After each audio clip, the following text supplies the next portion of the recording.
Right now, somewhere in your body, a hormone is being released. You didn't ask for it. You didn't need it. Your heart just picked up speed for no reason at all. Or so it seems. You check your phone.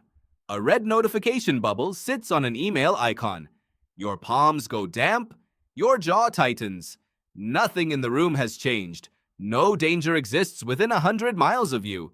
But your body doesn't know that. Your body thinks you're being hunted. This reaction is older than language, older than fire.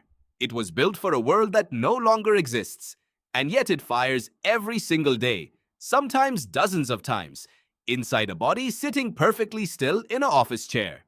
To understand why, you have to go back roughly 200,000 years to a small band of early humans walking across an open grassland in what is now East Africa. There is no perimeter fence, no street light, no locked door at night. There is only awareness. Total, exhausting, constant awareness of every rustle in the grass. A lion does not announce itself. It does not growl a warning first. It waits, low and silent, until the moment it can close the distance in 3 seconds flat. For your ancestors, survival didn't depend on being the strongest in the group. It depended on being the fastest to notice. The ones who scanned the horizon a little too much, who flinched a little too early, who assumed the worst before waiting for proof. Those were the ones who had children. The calm, unbothered ones often didn't get the chance. This is where your nervous system was built. Not in a boardroom, not in a crowded inbox. On a grassland, under a threat that could kill you in an instant, with no room for a slow, thoughtful response. The physiologist Walter Cannon was the first to name what happens next. In the early 20th century, he described a cascade that occurs the moment a threat is detected: a flood of adrenaline, a redirection of blood away from digestion and toward the muscles, a spike in heart rate, a narrowing of focus. He called it the fight-or-flight response.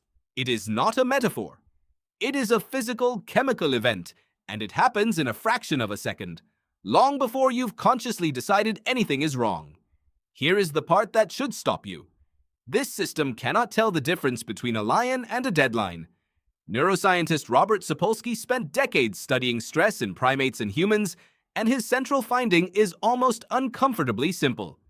Zebras get stressed for exactly as long as the danger lasts. A lion appears, the zebra runs, the lion is gone, and within minutes the zebra is grazing again, completely calm. Humans do something a zebra never does. Humans keep running from the lion in their head long after it has left the field. You can lie in bed at 11 at night, replaying a tense conversation from 9 hours earlier, and your body will manufacture the exact same stress chemicals as if that conversation were happening right now, in this room, this second. Your brain cannot always tell the difference between an imagined threat and a real one. That is not a flaw in your character. It is a design feature from an environment where imagining the worst case kept you alive. Think about what actually triggers that racing heart in your daily life. An unread message from your boss, a missed call from an unknown number, being the last one to respond in a group chat. None of these things can kill you. Not one. But the amygdala, the almond-shaped structure buried deep in your brain that scans for danger, doesn't check your calendar or your job title first. It reacts to a pattern that resembles threat, and it reacts fast, on purpose, before your slower, more reasonable brain even gets a vote. This is why you can know, logically, that an email is not a predator, and still feel your stomach drop when you open it. Two systems are running at once. One evolved to keep a mammal alive in 3 seconds. The other is a modern brain trying to reason its way through a life your ancestors never could have imagined. The fast system almost always wins the first round. So what happens when the lion never actually leaves? What happens when the threat isn't a single chase across open ground, but a low hum of pressure that returns every morning? Traffic, notifications, financial stress, a crowded schedule that never quite lets up? This is where neuroendocrinologist Bruce McEwen's research becomes essential. McEwen studied what he called allostatic load, the cumulative wear on your body from a stress response that switches on again and again without ever fully resetting. Your ancestors' stress system was built for short, sharp bursts. Run from the lion, survive, recover, repeat rarely. It was never built to stay half-activated for 10 straight hours of low-grade tension. But that is exactly what a modern day can look like. The cortisol that once helped a human sprint away from a predator now circulates quietly through people who haven't sprinted anywhere in weeks. Over time, that constant hum has a cost. Elevated cortisol, sustained for months or years, has been linked to disrupted sleep, weakened immune response, and changes in memory and mood. The very system that kept your ancestors alive in acute danger can, under chronic modern pressure, start working against you instead. Here's the strange part, though. This isn't a malfunction. Your nervous system is doing exactly what it was built to do. It is scanning, protecting, preparing you to run. The mismatch isn't in your biology. It's in the world your biology now has to operate inside. You are quite literally running prehistoric software on a modern operating system, and most days it runs remarkably well. It's only when the alerts never stop coming that the system starts to strain.